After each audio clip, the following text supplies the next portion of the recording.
Hi guys, welcome to Travel with Austin. I'm Austin.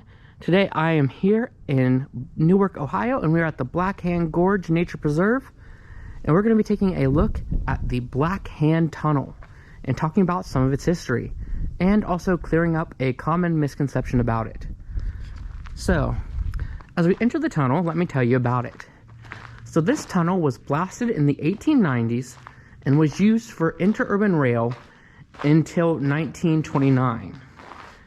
Now, this is Blackhand sandstone, that's what they call it here, and you may be able to see the little divots on the top, especially over there. That is left over from blasting out the tunnel. Now, since this tunnel was blasted out, it is completely solid rock. There is no brick liner. It is just the inside of the rock, which is pretty cool and pretty great that it has stood up to the test of time so well. Now, this tunnel is a little over 300 feet long, and it was used for the interurban rail at first. Now, if you don't know what that is, the interurban rail was an electric railway / trolley system that connected various parts of Ohio, and the line this would have been part of connected Columbus, Newark, and Zanesville with other stops along the way. Now, a bit of an aside, but the interurban rail, when it was in use, actually used to pass through what is now my backyard, and I've always found that really fascinating and really cool. We've actually gotten like railroad spikes when we were doing our garden a few years ago and stuff like that. Now, if you've watched my video on the rise and fall of the Buckeye Lake amusement park, you will know that the interurban was cheap, reliable, and fast. So it created a lot of business to different areas, and it's actually what allowed the Buckeye Lake amusement park to thrive when it did. And when the interurban went away, a lot of that cheap transportation, that public transportation, which is still an issue today, and a lot of businesses on the route kind of started to fail and eventually went away. Now, after the interurban, the state didn't just want to abandon this tunnel. So what they did was turned it into an automobile tunnel. And it stayed that way until the 60s. And what's actually kind of interesting to me is this tunnel is only wide enough for one automobile. But in older pictures of the tunnel, you will actually see that they had two sets of rails for interurban to go through. So I have to imagine those interurban cars were pretty skinny. Now, after it was abandoned in the 60s, I'm going to be honest, I'm not sure the exact timeline of things. I imagine it probably sat abandoned for a while, passed through a few hands possibly, but then it became ODNR land.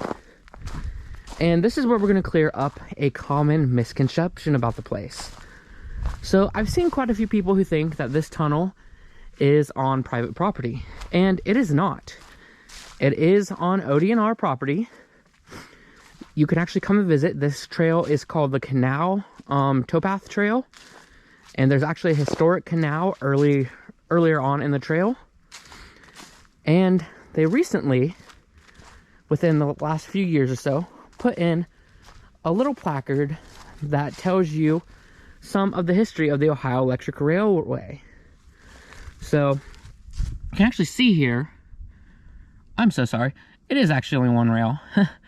You can actually see here the picture back from when it was still in use for the interurban, and you can see the rail going through it. I think my brain got confused earlier at seeing two of those and just thought two rails. And you can also see the sign here that says Picnic Rock, some ladies lading on a platform, and then just a sign saying, you know, that the tunnel back then was private property and not to go through it, which of course is normal with an active tunnel. So you're probably wondering, why was there a platform here, and what is Picnic Rock? Now, Picnic Rock was an area above the tunnel where people would go have lunch, and even at some points there were dance pavilions and stuff up there. So it was a place that people went to a lot. Now, that exact trail that's in the picture is still here. And it goes up there. And I did go up there, but there's not really anything up there anymore. There are a few stone blocks and steps where you can tell that they were carved by humans. But other than that, there's really nothing. Now, I did notice that coming back down, there is a sign here that says that up here is private property. Now, I'm going to be honest, I'm not 100% sure, but most of this is ODNR land, and the area on top of the tunnel and the area below the tunnel should both be ODNR land. Now, it did eventually lead to someone's private property, so maybe that was just placed there so people wouldn't wander onto their property. I have no clue. But there's really nothing to go and see up there anymore. But at one point, it was a very happening place. And so much so that even here in the middle of nowhere, really, there was a little platform here. So yes, you can come and visit the tunnel. In fact, I highly recommend that if you're in the area, you do. And one other thing I should note before I end this video is this was the first electric railway tunnel in Ohio. And I also saw something at one point that said it was possibly the first in the US. However, I could not find that source again, so don't quote me on that 100%. I just thought that was an interesting fact, if it is true, but I could no longer find the source. Anyway, I hope you guys enjoyed this video. And if you did, please give it a thumbs up and please subscribe. If you're in the area, I really recommend checking this out. It is a nice, very short hike, and you get to see this tunnel, and you get to see a historic canal lock, which will actually be the subject of my next video. So once again, if you guys like this video, please give it a thumbs up, and please subscribe, especially if you want to see that historic canal lock. And I will see you guys next time with a brand new video. Thanks for watching.